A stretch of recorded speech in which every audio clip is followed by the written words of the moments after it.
that down, let's talk about this, shall we?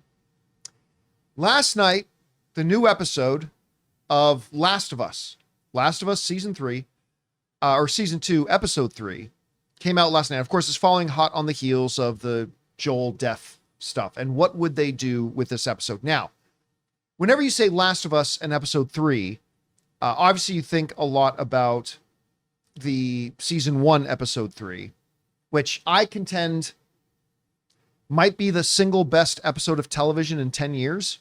I think it still holds that to this day. How would this episode follow up? Well, here are my thoughts. It was emotionally very satisfying. Like, this wasn't an exciting, like the invasion of Jackson or anything like that happened, but you know, they were talking to Druckmann in the after show. Did you watch the after part? I do. They were talking to Druckmann. He said, I was really excited about this because it let us do something we just couldn't do in the game, which is to visit the aftermath of Joel dying. Because in the game, you know, this is one of the things I was talking about. He says, in the game, the mechanics of the game, you got to get right back to gameplay. But here we really wanted to take our time. That is just, okay, Joel got killed. Let's go off on a revenge quest. It's, how does it affect their town? How does it affect the people close to him? How does it affect all this kind of stuff? And I got to say, there is a moment in this episode that I don't know has broken me emotionally as much as this did. And it's as Ellie wakes up in the hospital after the assault and the attack, and all she can see is Joel being killed in front of her. That's all she sees. And let me tell you, her screaming and crying in that moment, after she has been such a wretch to Joel that season, and you see all of that welling up, I'm not going to lie to you, right now at this moment, I'm getting emotional thinking about it. As she screamed and wailed in emotional trauma and distress and pain, I broke a little bit. And then they showed that quick clip in the after show, and I broke again. Anybody who ever suggests that this girl should not be playing Ellie, just shut the fuck up.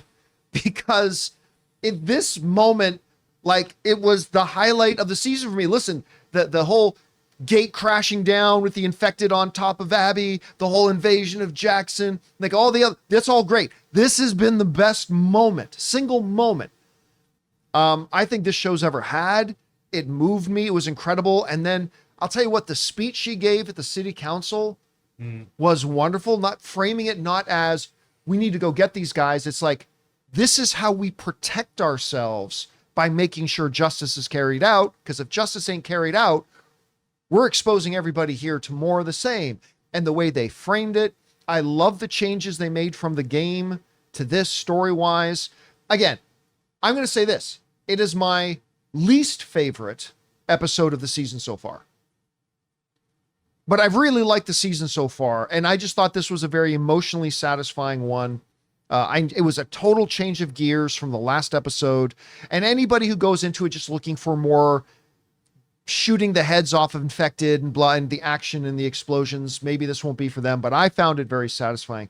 Anyway, Chris, did you have a chance to see the new episode of The Last of Us? And Yes. what did you think about it? And what stood out to you? Well, I got to do a double whammy again because Logan hadn't seen episode 2. Double whammy. Not the great word choice, but you know what it was. So that involved him taking a lap around the house a couple times and then sitting down.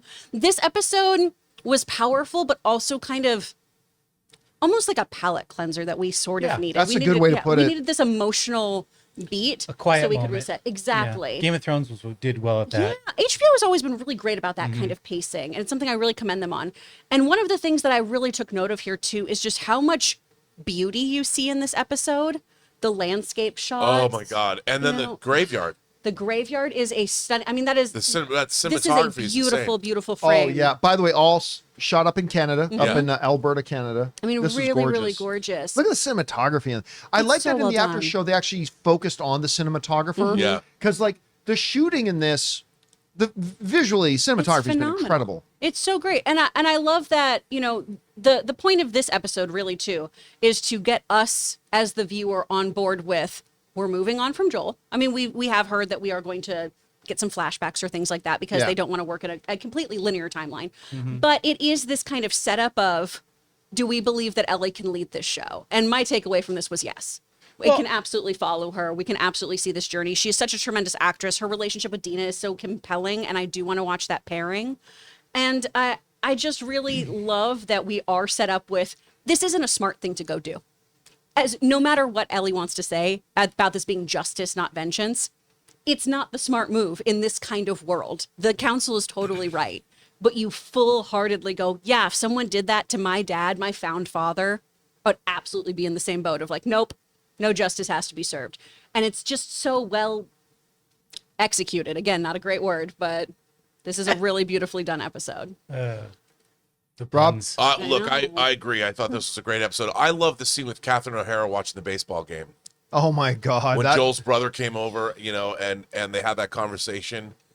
And I love that character. I love the way she plays the character. And I love how she's kind of, she's the ultimate realist. You know, I love, she's like, I smoke a lot of weed and I drink. I'm an alcoholic, you know. The idea of her being a therapist just because no one else Yeah, is yeah, and she's alive not- who's qualified. And she's like, I should be talking to someone else, but there's no one else here. Yeah. And it was, I mean, I love the fact that, you know what I really like about how they've depicted Jackson?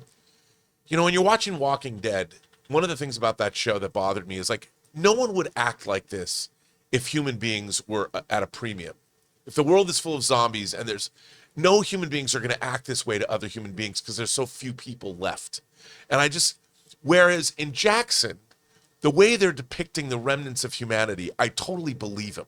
I'm like, these are the way people would be. You know, they're not superhumans. They've built, I love when somebody said, well, we saw how we can't stay behind walls. I think Ellie said, because we've seen how that works.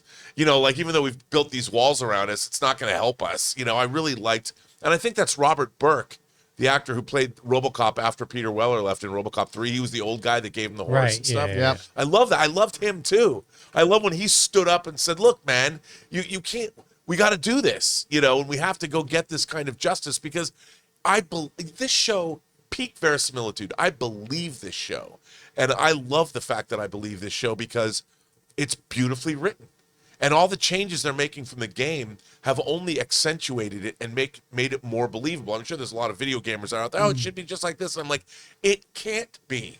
That's not how drama works. When you're not the protagonist and you're watching it from a distance, they've done such a beautiful job. Mason's a great writer, really smart guy. Yeah. And this show, even though it's a post-apocalyptic and there are, you know, the cordyceps hordes are out there, that's not what this show's about. You know, it's about these people, and I'm so invested in everybody. It's great. This show is a great show. Anyway, guys, question is for you. What did you think about episode 3, season 2 of The Last of Us? Again, it was a show.